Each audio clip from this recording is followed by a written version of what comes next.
Following on from the first core theme of feminism, redefining the political, the second core theme is that of patriarchy.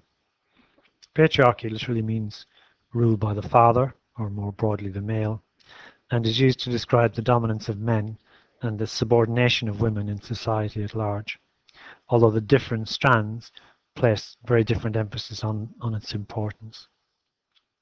For liberal feminists, to the extent they actually use the term, they use it to draw attention to the unequal distribution of rights and entitlements in the public sphere, such as the underrepresentation of women in parliament, in senior positions in business and the professions and so forth. Very much again the focus of liberal feminists in the public sphere. Socialist feminists also use the term, but again have a different analysis.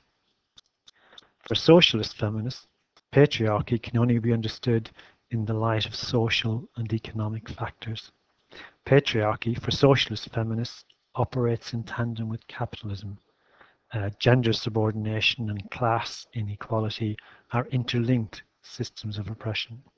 Some socialist feminists see gender inequality or patriarchy merely as a consequence of the class system. And as with the previous analysis of socialist feminists, if you get rid of the capitalist system, you will also get rid of the issue of patriarchy.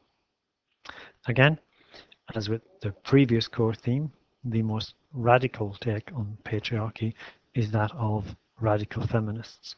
For radical feminists, patriarchy, particularly patriarchy within the family, is the key issue or the key analysis or defining feature of female disadvantage.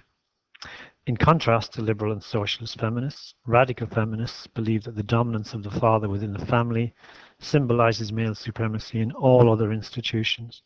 They see patriarchy as a systematic, institutionalized and all-pervasive.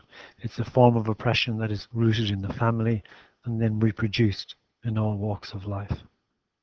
Millett described patriarchal government as an institution whereby half the population, which is female, is dominated and controlled by the half which is male.